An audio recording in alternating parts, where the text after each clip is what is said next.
There are so many people who think that starting out on their weight loss journey, overnight, they're going to be able to run 10 miles. They're going to be able to do 100 push-ups. They're going to be able to lose 100 pounds in a year. Is that reality?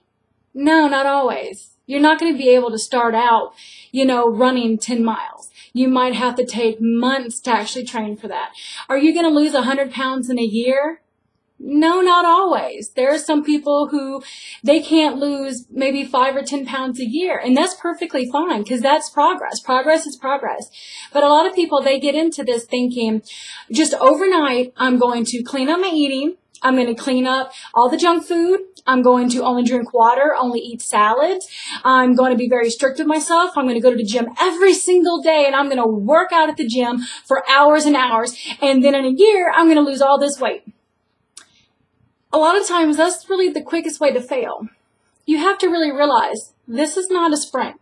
This is not something you're going to do for a very short time. You can be doing this for a few weeks, a few months. But really, if you're really serious, this is a lifelong journey. This is a lifestyle change. I know that word gets thrown around so much, and a lot of people really don't understand what it means. And they think a lifestyle change is a diet. Well, when you have a lot of people who say they're on a lifestyle change, but they're really on this crazy diet, I understand why. I understand that I've lost 100 to 106 pounds, depending on the day, that I'm not going to lose, all this weight overnight. Even if I get to my goal, guess what? I'm not done. If I turn around and reach my goal, and then I start slacking off, and I start eating fast food again, and I start, going back to where I was, well, guess what? I'm going to be back where I started. Is that what I want? No.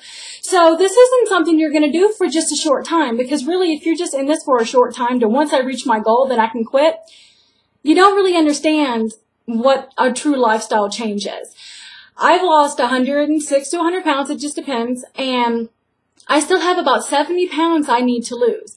Now, I did lose 135, but, if you watch my videos and know my story, you understand, what happened with that when medical issues and tumors and all that craziness. Now, I could have just thrown my hands up and quit, but I'm not.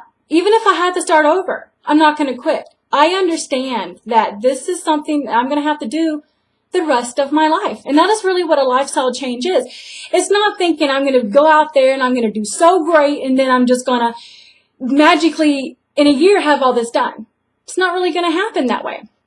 And a lot of people, if they really start off extremely strict, if they cut out everything they love, thinking, I can't have that, I can't have this. Well, first of all, you can have it, just in moderation.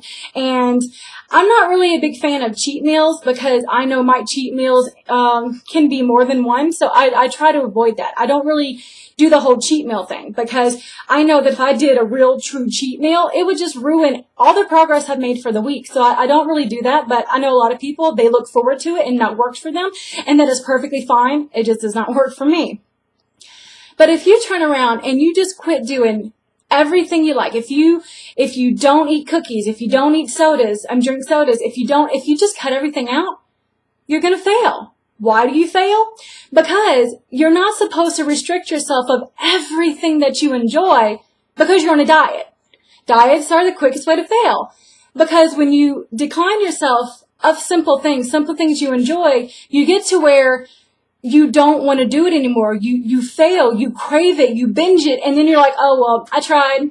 I can't do it. I tried. Well, you know what? Even if you make a mistake, just try again tomorrow. Now, if I want a cookie, I'm going to eat a cookie.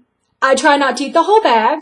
If I want to go to the gym, I know that I'm not going to be able to run 10 miles the first time. I know it's going to take me longer than a week to get there. I know that I'm not going to lose 10 pounds a week, 30 pounds a week. I'm not going to drop 100 pounds in a month.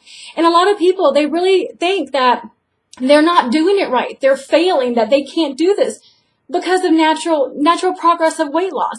It is not going to be a straight shot where you're just going to lose weight. You're never going to gain it. That is not reality. Look at me. I lost 135 through medical reasons. I gained 80 in 6 months. I went from 330 plus to 195 to turn around in 6 months be 272-ish, because they started hiding the scale from me. I'm now 230, 236. It really depends on the day.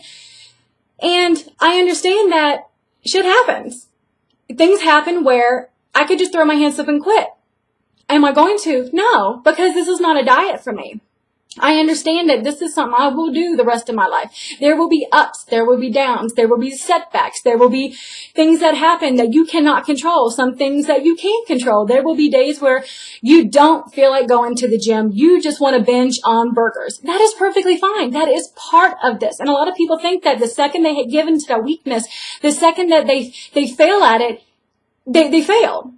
And to me, I don't believe in failures. I think failures are lessons learned to make progress. I think the only reason that you completely fail in this is if you quit.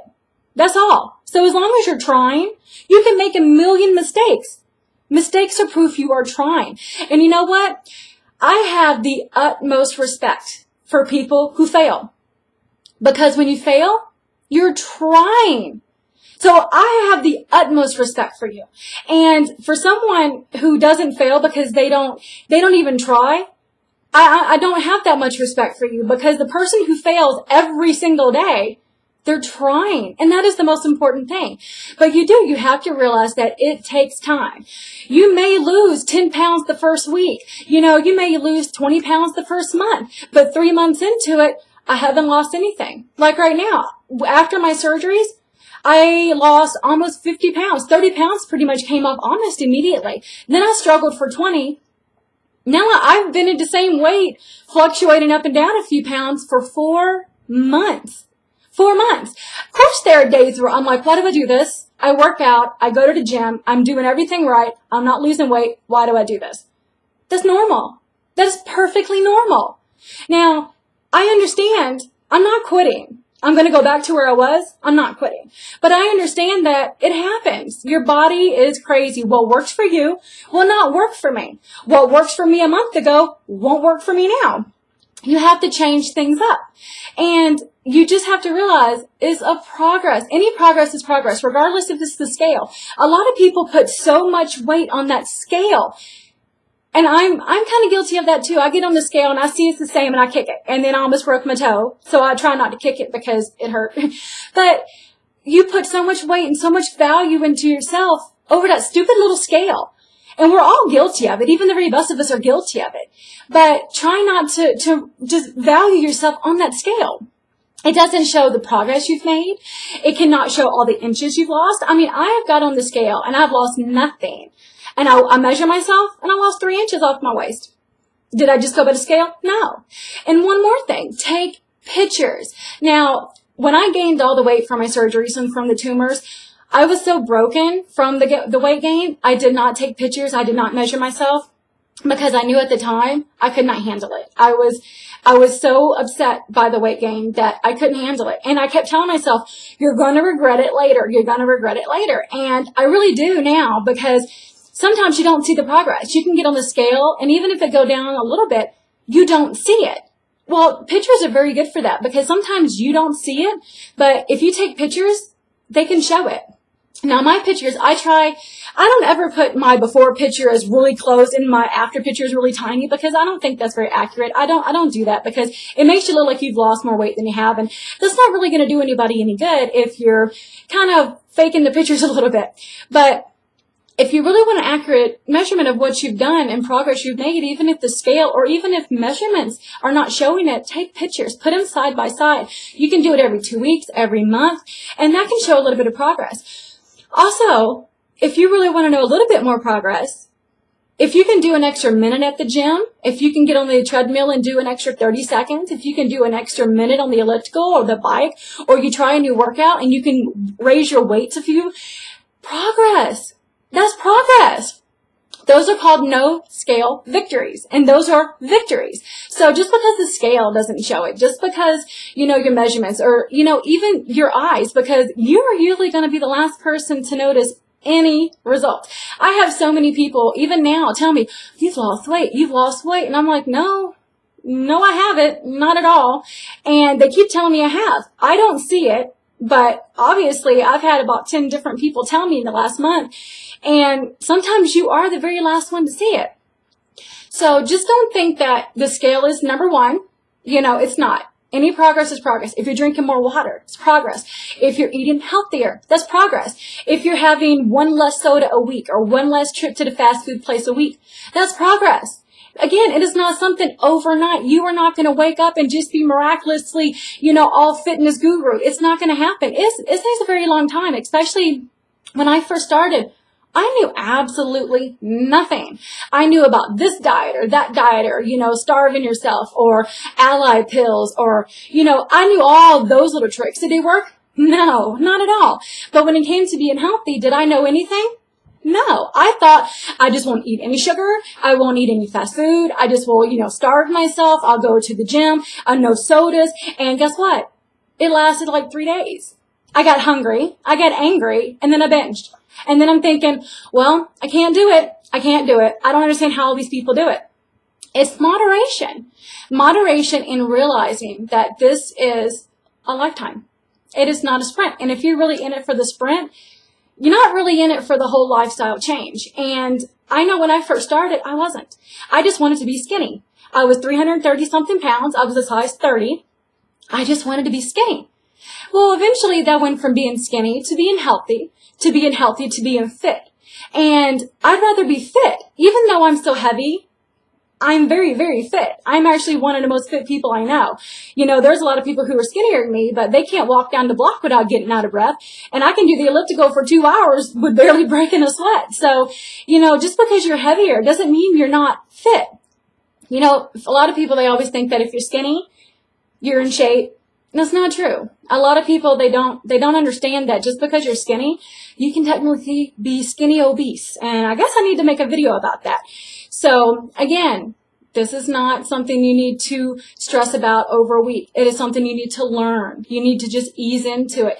Once a week, just remove one thing from your diet. Instead of going to fast food 5 days a week. Because I know I used to live at the fast food restaurant. I was there 2, 3, 4 times a day. So cut it back a little bit. The next week, try not doing it twice. Try bringing your lunch twice a week instead of, none. And then slowly just progress. And that's what it is. It is not just jumping into this head front, wondering why I can't do this. Because it's hard. Nobody can do it. If you cut out every single thing you enjoy, if you kill yourself in the gym, are you going to really enjoy fitness? No. So if you don't enjoy it, you're going to make it a chore. You're going to end up hating it. Now, are you going to do something you hate every single day for the rest of your life? No. That is why you fail, because you hate it. Make it fun.